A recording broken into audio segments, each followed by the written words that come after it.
নীলমওয়ালা। এই গানটা যখনই ছোটবেলাতে টিভির পর্দায় দেখতাম তখনই মনটা খুশিতে ভরে যেত। 1957 সালে রিলিজ হয় নীরেন লাহিড়ী পরিচালিত পৃথিবী আমারে চায়। উত্তম কুমার মালা সিনহার দারুণ রোমান্টিক কমেডি ছবি, যাতে এক একটি গানই খুব ভালো। আজকের আড্ডা পৃথিবী আমারে চায় ছবিটিকে নিয়ে। আমি তন্ময়, আশা করি আপনারা সকলে খুব ভালো আছেন।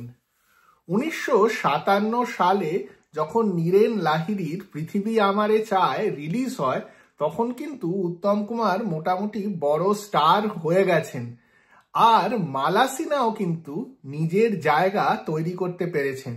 1957 সাল মালা সিনহার ক্যারিয়ারে খুব গুরুত্বপূর্ণ একটা বছর।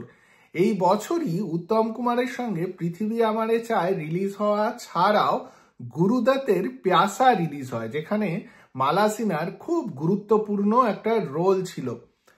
1957 সালেই রিলিজ হয় কিশোর কুমারের সঙ্গে লুকোচুরি ছবিটিও, যে ছবিটিতে কিশোর কুমারের অভিনয় দেখে মানুষ মুগ্ধ হয়ে গেছিলেন, আর এখনো আমরা এই ছবিটি দেখে মজা পাই আর এই গানগুলো শুনে আনন্দ পাই। তবে আজকের আড্ডা পৃথিবী আমারে চায় ছবিটিকে নিয়ে। পৃথিবী আমারে চায় রোম্যান্টিক কমেডি। উত্তম কুমার আর মালা সিনহার চরিত্রকে তাদের বাড়ি থেকে মা বাবারা সাংসারিক ঝামেলার জন্য বার করে দেন। এরা দুজন অনেক কষ্ট করে রাস্তায় ঘুরে ঘুরে বেড়াতে বেড়াতে হঠাৎ ঠিক করেন যে আত্মহত্যা করবেন। তবে আত্মহত্যা করা কি অত সহজ? দুজনে দুজনের সঙ্গে যখন আলাপ হয়, ডিসাইড করেন যে জীবনকে আরেকটা সুযোগ দিতে হবে। এই নিয়ে শুরু হয় মজার মজার ঘটনা, দারুণ দারুণ গান, আর সত্যি অনবদ্য সব সিন। উত্তম কুমার আর মালা সিনহা ছাড়াও এই ছবিতে ছিলেন অসিত বরণ, তুলসী চক্রবর্তী, পাহাড়ি সান্যাল, আর তখনকার দিনের বাঘা বাঘা চরিত্রা অভিনেত্রীরা সন্ধ্যা রানী, চন্দ্রাবতী দেবী। এই রকম লোকেদের অভিনয় দেখতে তখনকার সিনেমা হলে মানুষ ভিড় করে যেতেন। পৃথিবী আমারে চায় দেখতেও গেছিলেন। অদ্ভুত অদ্ভুত মজার সব সিন আছে। উত্তম কুমারের সঙ্গে তুলসী চক্রবর্তীর 2 টাকা নিয়ে একটা সিন আছে, যেটা ইউটিউবে গিয়ে দেখতে পারেন। দারুণ দারুণ মজার সিন। এছাড়া মালা সিনহার কমিক টাইমিং যে কতটা অসাধারণ, এই ছবি না দেখলে বুঝতে পারবেন না।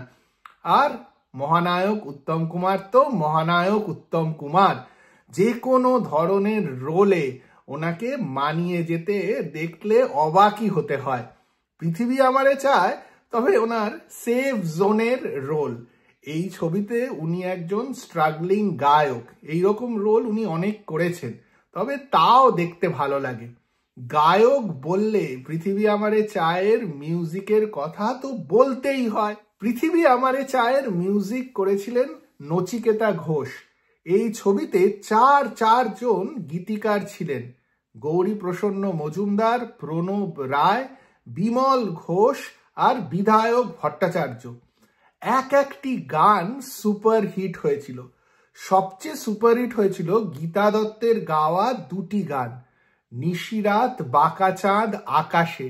এই গানটা এত সুন্দর একটা গান যে আজকেও বারবার শুনতে আমাদের সকলের ভালো লাগে। এছাড়া গীতা দত্তেরই গাওয়া তুমি বিনা ফাগুন বিফলে যায়, অসাধারণ গান। হেমন্ত মুখোপাধ্যায় গান গেয়েছিলেন। নীলামওয়ালা ছয়ানা তো ছিলই, দূরের মানুষ কাছে। এছাড়াও ছিল ঘরের বাঁধন ছেড়ে। শ্যামল মিত্র আর আলপনা বন্দ্যোপাধ্যায়ের গাওয়া কেউ নয় সাহেব বিবি, এই গানটাও সুপারহিট হয়েছিল। ওভারঅল পৃথিবী আমারে চায়ের মিউজিকে খুব ভালো ভ্যারাইটি ছিল। হেমন্ত মুখোপাধ্যায়ের নীলামওয়ালা ছয়ানা গানটা এতটাই হিট হয়েছিল, শোনা যায় যে কোনো ফাংশনে হেমন্ত মুখোপাধ্যায় যেতেন এই গানটা গাইতেই হতো। তবে আমার প্রিয় কিন্তু গীতা দত্তের 2টো গান, স্পেশালি নিশিরাত, বাঁকা চাঁদ। এই গানটা মায়ের মুখেও অনেক শুনেছি, আর গীতা দত্তের গলা সেই সময় এত সুন্দর শুনতে লাগতো যে যা গান উনি গেয়েছেন সেই গানগুলোই কিন্তু যুগের জন্য থেকে গেছে। আপনারা পৃথিবী আমারে চায় না দেখে থাকলে দেখে ফেলুন। সিনেমার গানগুলো আপনাদেরকে আনন্দ তো দেবেই, তবে সিনেমাটা দেখলে কিন্তু মন খুশিতে ভরে যাবে। ওই যে বলা হয় না, অ্যাকচুয়ালি রোম্যান্টিক কমেডি কিরকম ফিল গুড টাইপের একটা ব্যাপার আমাদের মনে দিয়ে দেয়। আর আজকের দিনে এই ধরনের ছবি বারবার দেখা খুব প্রয়োজন। পুরনো কাল হোক আর আজকের কাল হোক, কেউ যদি হাসি আপনাকে দেয় তাহলে সেটা নেবেন না কেন? আর যদি এই ভিডিও আর এই আড্ডা ভালো লাগে তাহলে লাইক আর শেয়ারও করুন, কমেন্টও করুন, আর এই চ্যানেলটাকে সাবস্ক্রাইবও করুন।